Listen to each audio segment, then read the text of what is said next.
This podcast is sponsored by nobody. Hey dudes, welcome to Splat from the Past, the only 80s themed horror sci-fi show where things could get totally radical. Now today is a special treat for all of you out there because I will be talking to Bertila Damas, who played Renalda, Taylor Negron, aka Faustu's sister, in Nothing But Trouble, the classic, underrated Dan Aykroyd black horror comedy movie from 1991.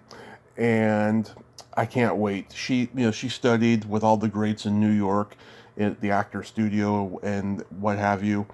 And, she guest starred on the Star Trek spin-offs, and she's just had a huge career, mainly in television. And she's a chairperson at the Screen Actors Guild. And we're going to talk about all of that stuff today, and I can't wait. I love that movie, Nothing But Trouble. It's always been underrated, and I'm glad that we're going to chronicle it today. So, here is my interview with Bertila Damas.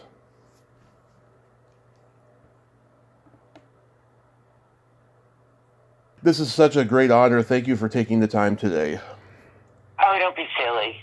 But thank you. That's sweet. My pleasure. It's a pleasure. It's my pleasure. So going back in time, did you gravitate toward acting early on in your childhood? Yep. Ever since I was little.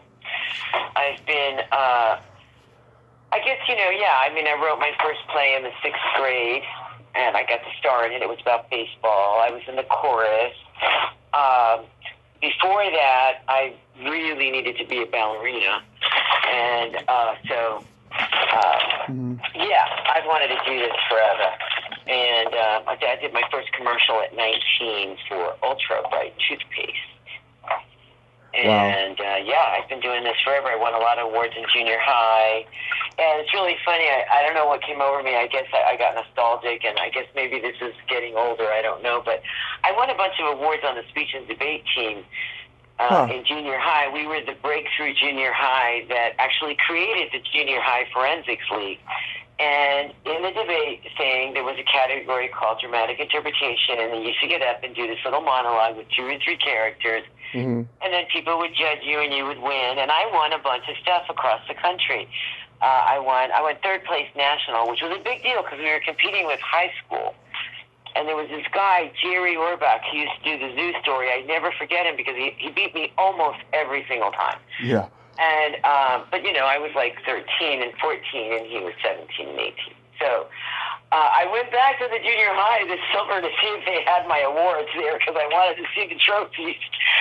And they were like, oh, no, we gave them away. Didn't you see? We put it out on a Facebook page, and, we told people to come get their awards. I was like, on a Facebook page? Really? You couldn't, find my email or something?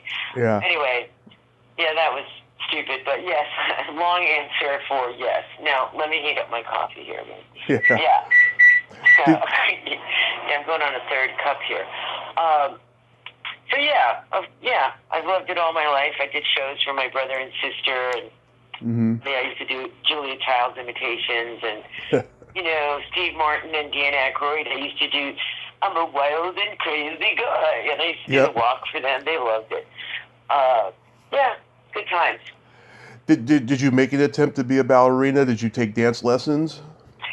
No, because my grandma and my mom had arguments about that, and I never did get to the ballerina classes, which I really regret, because I think it would help a lot with the way my body is developing at this point. Yeah. But, no. They did. They got into an argument right in the ballet studio with the ballet guy, the teacher, who was saying that, I was very graceful, and, I was kind of tall for my age. I was about 6 or 7 when we did that. And, he was like, it's all good, but, they couldn't make up their minds. So there you have it. Mom and Grandma. Story of my life. So after high school, you went to New York, right? I went to school in New York as a child, and then we moved to Florida, and I'm sorry, Florable, but I hated it. Yeah. And the minute I could get out, yes, I won an audition for Circle in the Square and the NYU School of the Arts. But I was too late for the scholarship, so I just went to Circle in the Square. Too late for the scholarship at NYU. And I guess I could have reapplied later on for the winter semester, but I didn't. And I went to Circle in the Square. And you studied with a lot of legendary teachers, Lee Strasberg, Stella Adler, Joseph Papp. What were they like? Amazing humans, man. I mean, I wish it was like that now, but I don't think the millennials could take it. No. Don't come at me for this. But they were very tough love teachers. Right. And, that style of teaching, I think they'd get sued now or something bad would happen to them. But I'm enormously grateful for the straight talk. There was no baloney. I mean, if Nikos Zarakopoulos said, "What are you doing? That sucks," you said, "Oh my God," and you fixed it and you learned. And they weren't nice. But they were clear and they were helpful. And even in their strictness or in their commentary that sometimes was really tough, they would come at you and support you. Stella Adler was like that. Lee Strasberg would tell actors, if you don't know your lines, you don't know anything. He was probably the calmest of all the teachers in that respect, but he could be very tough. Right. And I wasn't in his Actors Institute. I went to the Actors Studio because a teacher from Circle in the Square took me there, and I never got to audition for the studio. Every time I'd get a partner or something, they'd bag. And then I decided years later it wasn't worth it, and I actually got to work with Lee before he died, so I was okay with all of it. Oh, that's good. Did any of your classmates go on to become successful in acting? Yeah, at Circle in the Square, I went to school with Linda Fiorentino, and she's a lovely actress. And yep. God bless her. I don't think she's working now. I think the last thing she did was Men in Black, and but she did a movie before that called what was it called, with Bill Pullman. And she was wonderful in that. She won an Independent Spirit Award for Best Actress. I went to school with Tony Spyridakis. He wrote Queen's Logic. Right. And some other things, but also don't know what he's up to these days. Kathy McNeil is still acting and working. She does a lot of guest starring roles in TV movies. Very pretty, blonde woman and delightful person. That's about it from my school. I mean, there are other people that, went off to do other interesting things. Jeannie Scott Lefebvre would teach in Indiana. Everybody went off to do their thing. Right. Productive group of people, good people. There's only 46 of us. We auditioned like 3,000 people across the country, and only 46 people get chosen. Right. Was Vanessa Angel there?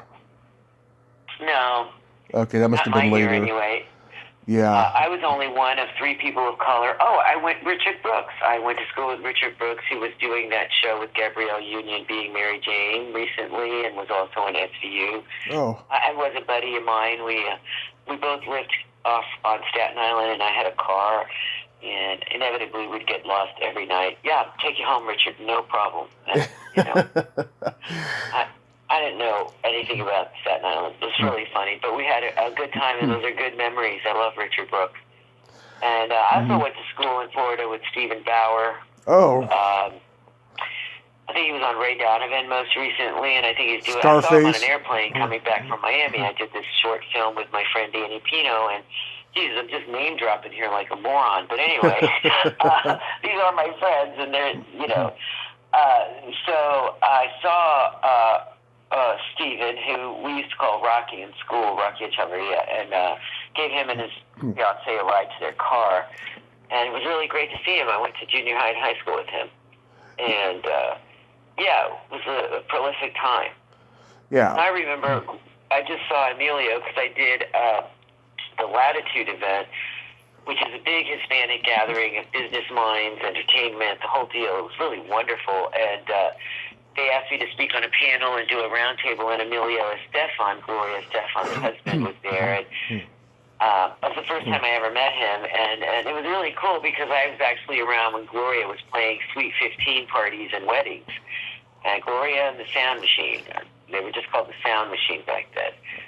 So it was a time in Miami where there was a lot of talent coming out of there. I mean, Andy Garcia, same time as me, Julio Machoso, really talented, Gil Gloria, Stefan, a talented group of people came out of those years when I was in school. Shit, I'm really giving away my age, but just pretend that I'm actually talking about 10 years later, okay?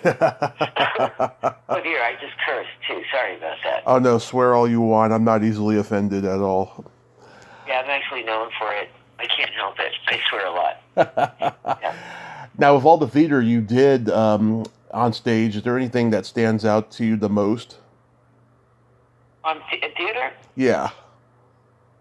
Oh, God, I miss the theater. Of course, doing Romeo and Juliet in a company where we did 3 plays.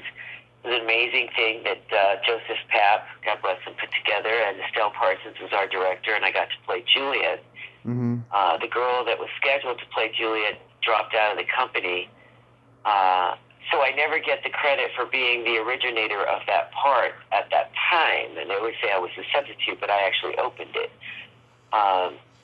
So that was a lot of fun. But, I did this tiny little play. Excuse me. Mm-hmm. Well, that sounded really gross, huh? No. I did this really cool little play with this classical theater lab that Tony Plana had put together, and for many years, was a really wonderful program, and then he expanded the program to include the classics for kids, and we'd have it at big arenas here in LA. He really did some really good stuff. And so for the opening play, they did A Touch of the Poet, but it was adapted. So instead of being an Irish-English thing, it was it's a Eugene O'Neill play. God, I hope I'm saying that right. But anyway, they made it about the Mexican Revolution, about war, and it was great. I got to play with Robert Beltran, one of my favorite Star Trek people. Love him. Yeah, love him. Yeah, we love Chakotay. But I personally love Robert Beltran, also a very dear friend of mine for many, many years. That's awesome. Yeah, you got to work with Estelle Parsons, who everyone knows from Bonnie and Clyde, especially. What was she like? The most amazing woman ever. I mean, she's still on stage, and then she's an extraordinary human and just really talented, and I learned so much from her. And we did a gathering of that group. I organized a gathering when she was doing August Osage County here, and oh God, what's the theater behind the Mark Taper Forum? Oh my God, I can't remember. Anyway, the Amundsen. There's a big stage theater, and she came in to do the tour of August Osage County, which she was on Broadway with, which she was magnificent. And so I gathered her whole group that was here in LA. A couple of people flew in. Someone flew in from Vermont. Somebody flew in from New York.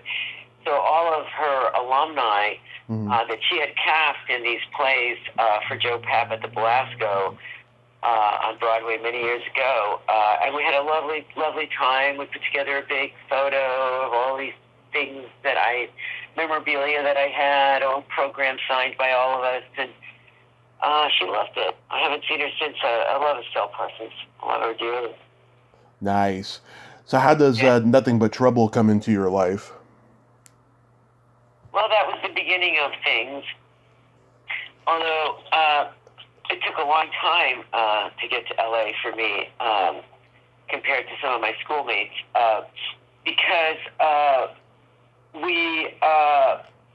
they just didn't hire Hispanic actresses, honestly. I think there were 2 people doing television and everybody was a maid, who knows. But I couldn't get a film job, so before Nothing But Trouble, or a TV job, so I went to work in telenovelas in Puerto Rico. And anyway, I had looked at a movie called Little Havana, but then it was called Fires Within, and I came out to LA to shoot that, and while I was doing that, they were doing auditions for Nothing But Trouble. So I auditioned for it, and Dan Aykroyd was in the room, and I just freaked because I was such a huge fan of Saturday Night Live back then. Yeah. I literally, and Chevy Chase was in the room too, and I had to say, just hold on a minute, let me compose myself here a second. I turned around, and I just took deep breaths, and I turned back. I said, okay, I'm ready. And It was really funny. While I told this story just recently, I was interviewed by TV Azteca for Bingo Hell, which is streaming on Prime right now. Mm-hmm. And that's the first time I told the story. Now it's the second time. So during my auditions with Taylor Negron, God bless him, also a dear friend of mine, and I really miss him. So we're doing we start the audition after I calm down, and and it's Marion Doherty. She's like the empress of all casting directors. They did a fabulous HBO special on her. She's just amazing, right? Right. And I think it was HBO. Anyway, she's there, and Taylor and I start doing our scene, and in the middle of it, Chevy starts rolling up his pants and doing gibberish, like blah, blah, blah, blah, blah. And I was so upset, I just said, stop, just stop. Yeah. Really. You stop this right now. And I turned to him and I said, I don't really know about you, but like, this is my audition. This is a big chance for me. And, and like you say, you're Chevy Chase and I'm not. So, I mean, really, this is awful what you're doing. Well, he stood up and he told Dan that he had had enough. And I guess he had been auditioning with a few people before, and he left the room. And I was like, well, thank goodness for that. Let's get on with it, because he was really a nuisance. Yeah. He just looked at me like, oh, my goodness, right? And we continued the audition, and they laughed, whatever. And then after they said, would you wait? And I said, yeah, I'll wait. So I waited for another 10 or, I don't know, a bunch of girls that they saw, women that they saw. Mm-hmm. And they called me back in the room, and they said, we can't say anything, but we want you to know it's a good thing. And Taylor was with me, and I said, awesome, oh my God, thank you, blah, blah, blah. I walked out. I said, Taylor, I totally got that part. And Taylor's looking at me like, well, this girl's new to Hollywood. I don't want to burst her bubble, but yeah, okay, sure, you got the part. And I did, and so there you have it. Wow. I don't know if I'm happy about it or I regret it, but it was a great time, was had by all. Yeah, I heard that Chevy can be difficult like that. As a matter of fact, I heard he yelled at Aykroyd on the set one day of this movie. Oh, Chevy. I have a lot of compassion for Chevy, and I'll tell you, he ended up being a pretty good pal. He really did. Oh, he did? I think it was his first year of sobriety, or second. So I think those are tough moments in everybody's life. Mm-hmm. And I don't want to bag on Chevy because, whatever Chevy did, and there were some disagreements on set,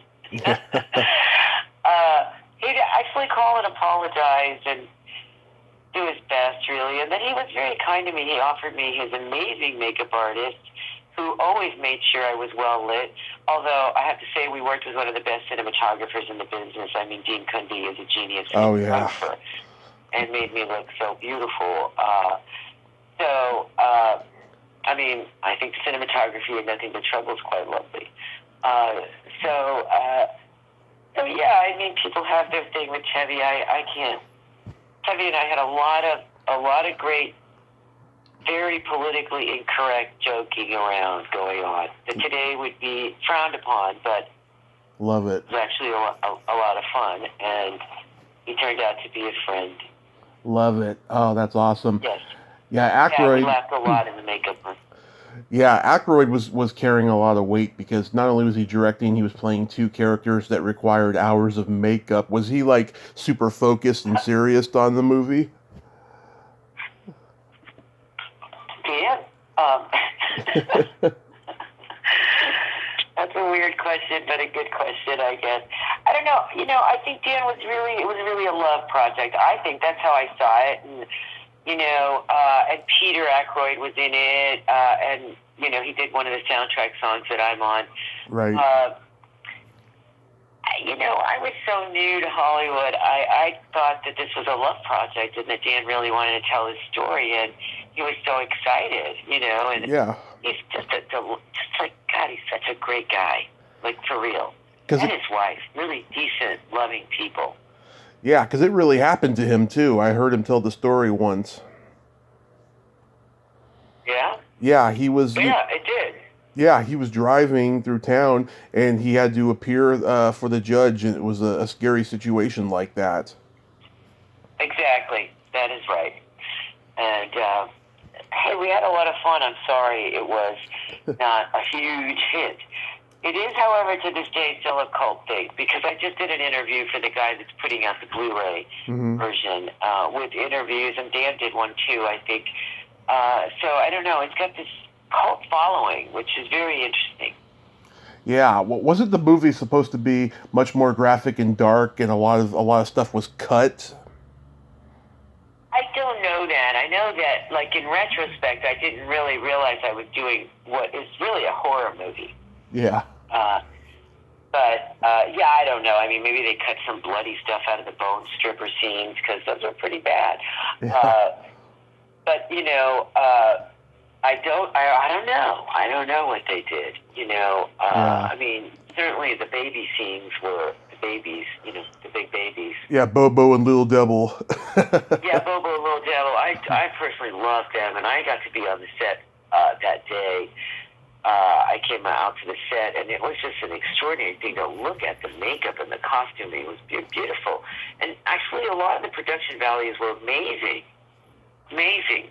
All my costumes were handmade, and, you know, I had about 10 of those little jumpsuits that I was wearing, those one-piece flowered jumpsuits, because, you know, I jumped into that river. Or canal, or whatever you want to call it, to escape. Oh yeah. How was filming that scene where you two were swimming? Oh yeah, we were.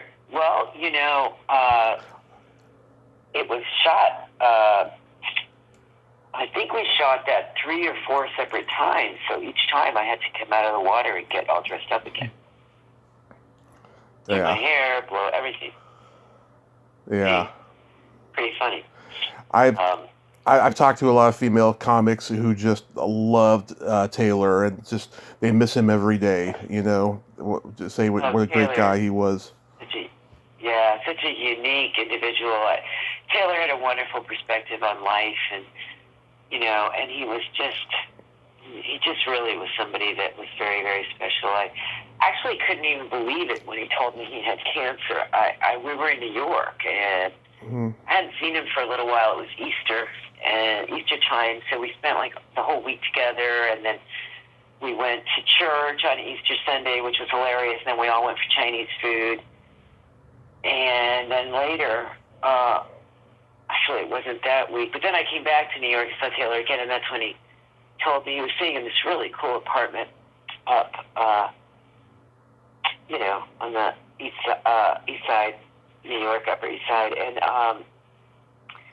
he told me that he had cancer, and I actually almost didn't believe him, because sometimes Taylor could say something like that and it'd be totally not true, a joke. Yeah. But it was true, and as we know, he left us. Yeah.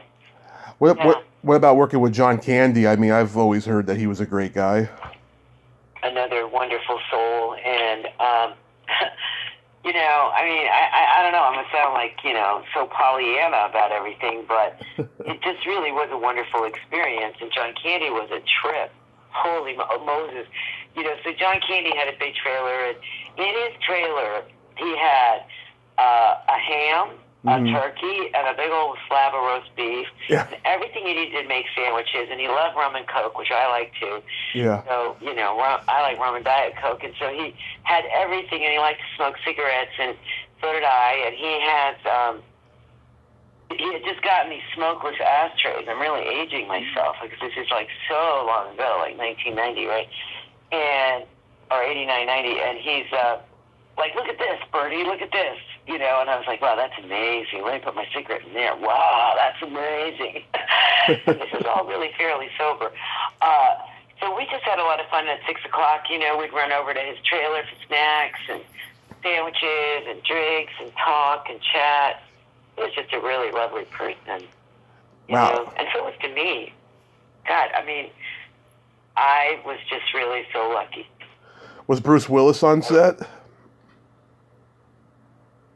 God, I don't recall. I mean, he might have come to the set, and I might not have been there, but I'll tell you, Tom Hanks and Bill Murray were on the set one day, and Tom Hanks was shooting Bonfire of the Vanities across the way. Right. And, and then Bill Murray came to visit, so it was really, really cool, really fun.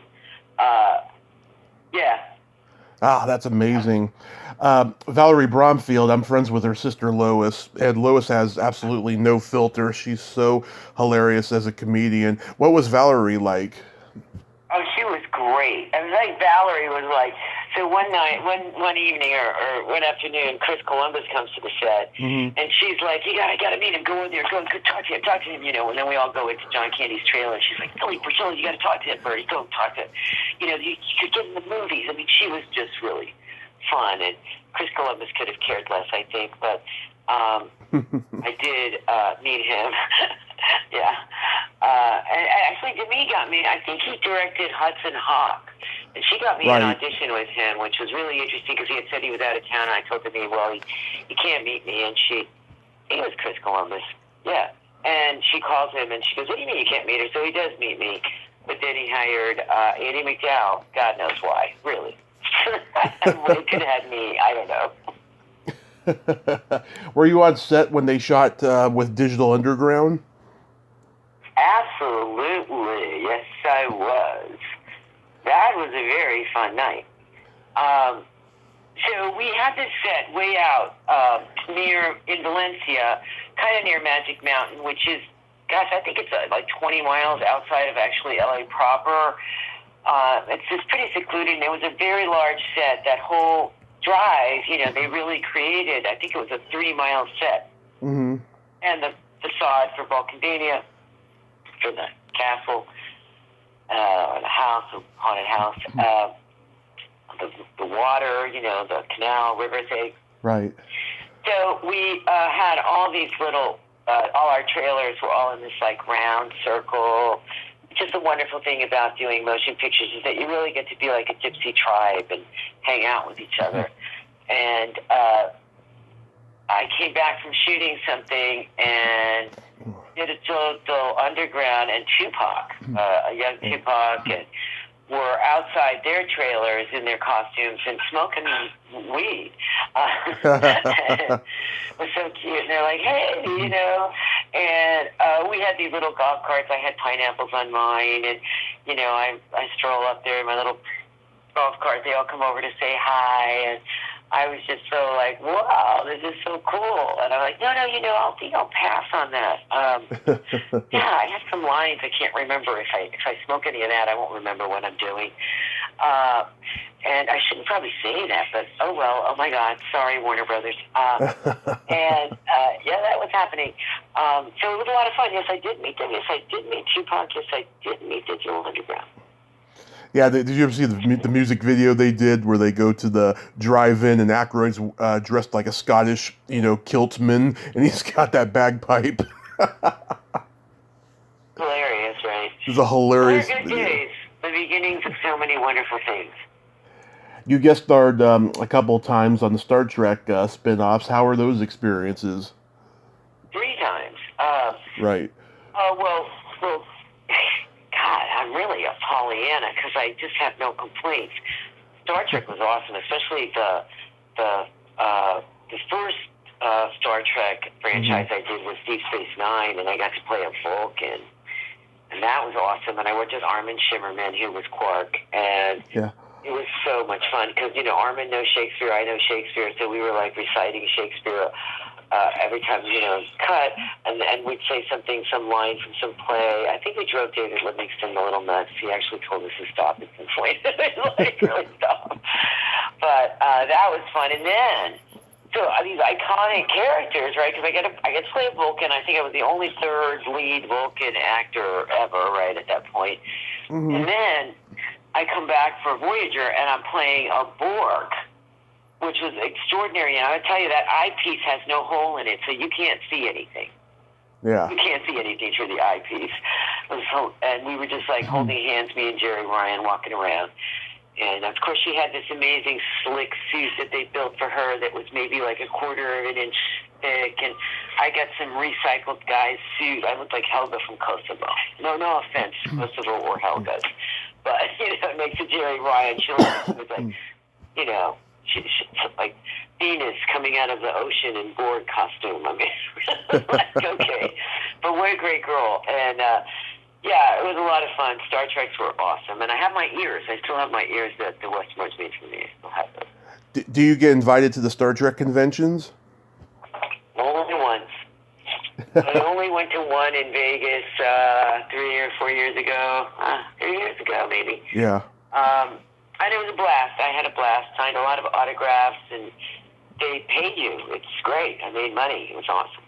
And I was in Las Vegas, so what's to complain about? And I got to see old friends. I got to see Jerry and Robert, and I got to see Casey Biggs, who's also an old friend of mine, and FYI, old boyfriend. Hello. Of course, Shatner. I mean, he became the oldest man to ever be in outer space the other day. That's quite amazing. I know a lot of fans who have met him at conventions want him to stay there because he's not a nice guy, from what I've been told. Yeah. Yeah, but he's in amazing shape for 90 years old. I was stunned at the kind of shape he's in and how he's perfectly lucid, well, as lucid as Mr. Shatner can be, and really great. I loved it. Awesome. So what made you... Although I do have an issue about like all this billionaire flying into space when we have people getting paid $7 an hour. Yeah. And we now. And I totally stand with our unions and IATSE and their strike right now. Yeah, we have to handle that disparity in this country. It's way too big. I know, which leads me to my next question. What made you want to get into the chairs at the at SAG-AFTRA? Well, back in 2008, the people leading the union, who are back fierce and in force, destroyed our contract negotiations and blamed the other union, AFTRA. Mm-hmm. Now, AFTRA's not innocent either, but when I saw the chaos and I kept getting these newsletters that were just ridiculous, I was like, who is writing this stuff? I think back then it was Anne Marie Johnson and Kevin Corey, these people. I was just like, what are they talking about? And God, they're going to hate me for this if anybody hears this interview, but I don't care. And I saw that we were out contracts. I mean, they hadn't negotiated like that. I think there were 9 different contracts, and they were either extended or completely unnegotiated, and it was a disastrous leadership at our union. And I said, well, somebody invited me to join a committee, so I did, and then this group of people, this really group of grassroots actors with some celebrities, really got involved and decided to run. It's called Unite for Strength. The other party is called Membership First, and they invited me to run with them, and I did, and I won. I won all 4 of my elections, and I had to get involved because I couldn't stand what was happening to the union, and SAG had, which people deny all the time, people on the other side of whatever factions are inside the union. And there's one faction that just puts out a lot of alternative facts and misinformation, and it gets really tiring, but they're back, and they're back in force, and they're very Trumpian in their ways. Yeah.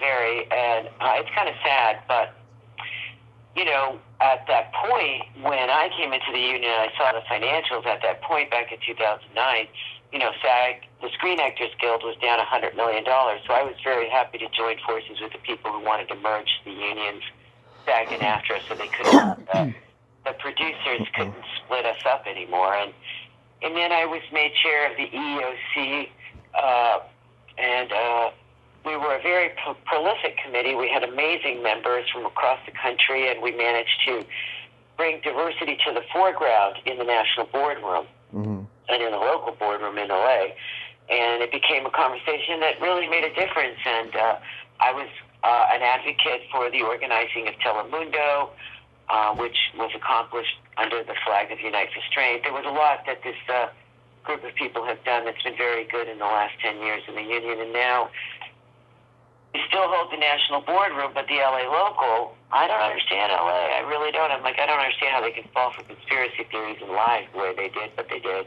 Yep. And there you have it. So, and my husband is on the board. He's the vice president of actors. So,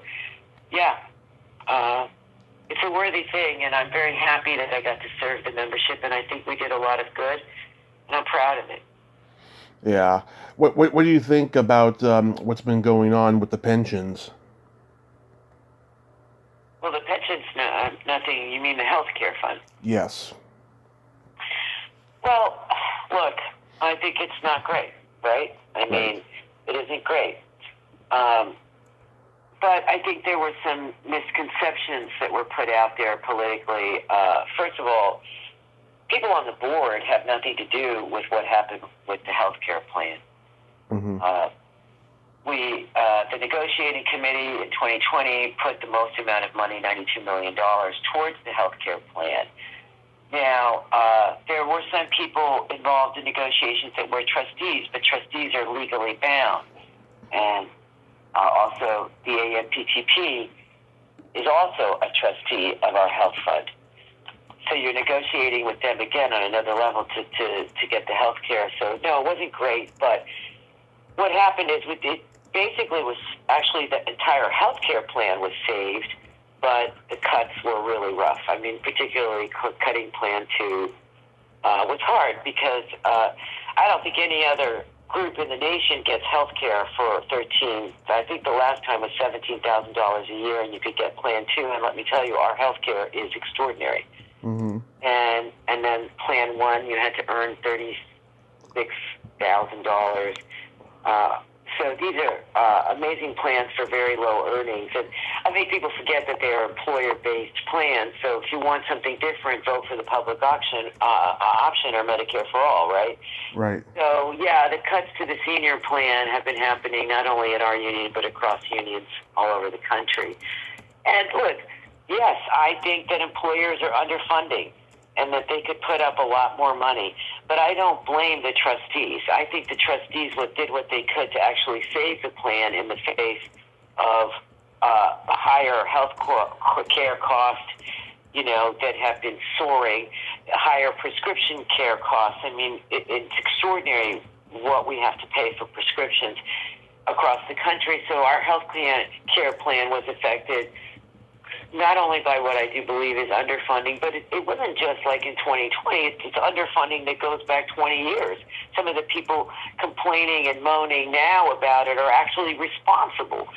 So, it wasn't a great thing, but we saved the plan and we brought down the qualifying for Plan 1 to $26,000 a year, $25,950.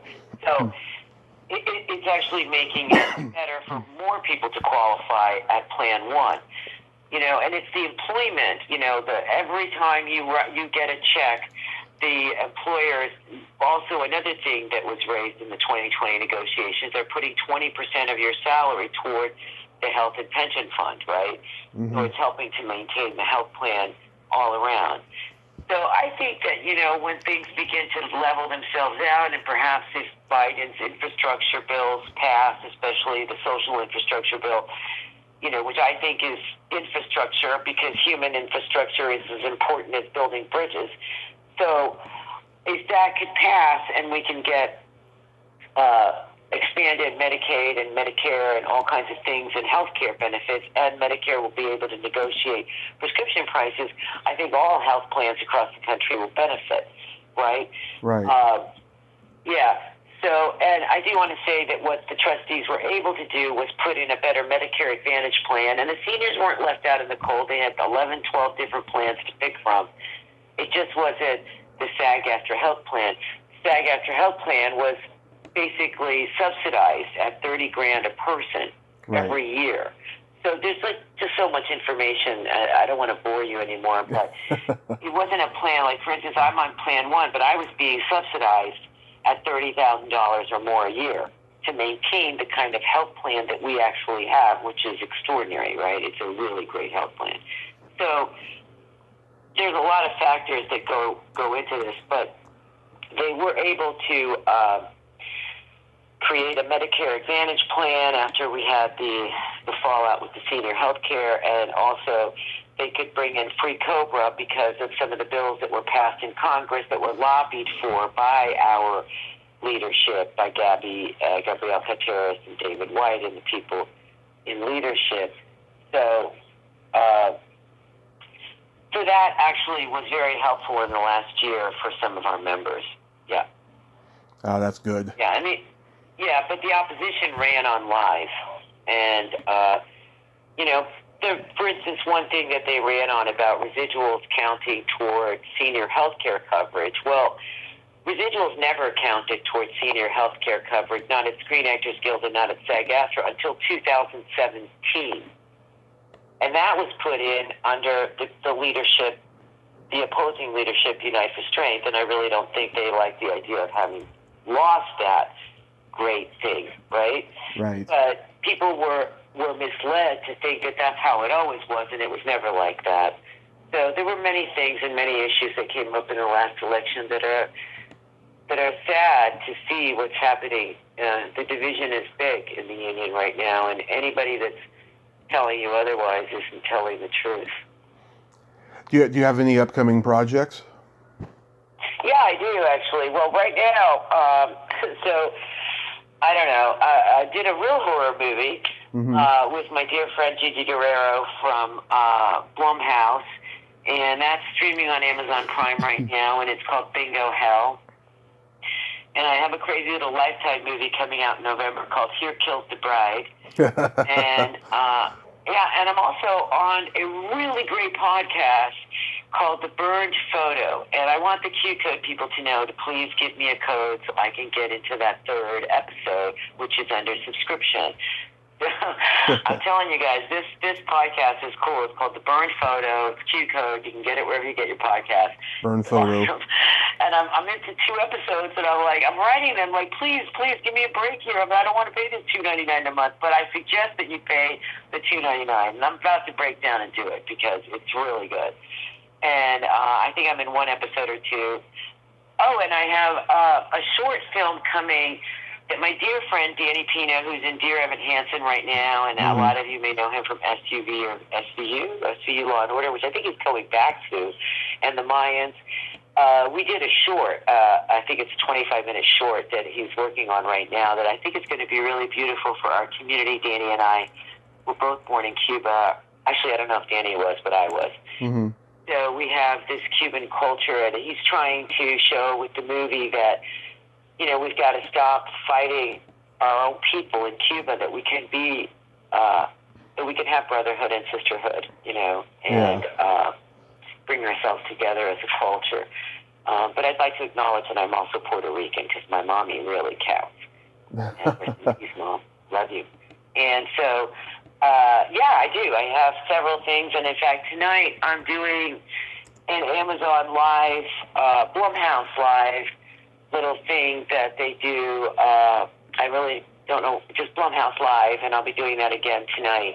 It's just a little thing where we go looking for people that get lost in horror houses or something terrible happens to them. And so I'll be doing that for a couple of minutes tonight.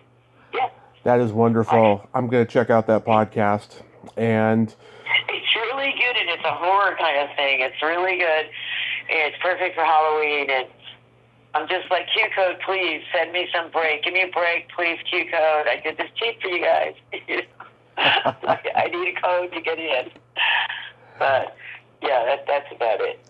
Bertila, thank you so much for coming on today. You are just absolutely wonderful. And like I said, I'll check out that podcast. And I hope your projects will be a lot of fun. Thank you so much. It's been my pleasure. Onward, Splat from the past. Moving on. Thank you. Okay. Bye, everybody. Be safe. Bye-bye. You too, darling. Bye-bye. Well, there you have it. Bertila Damas. Ain't she a sweetheart? Oh, she's so funny. And, yeah, she's very interesting and funny, and I'm glad we got to talk today.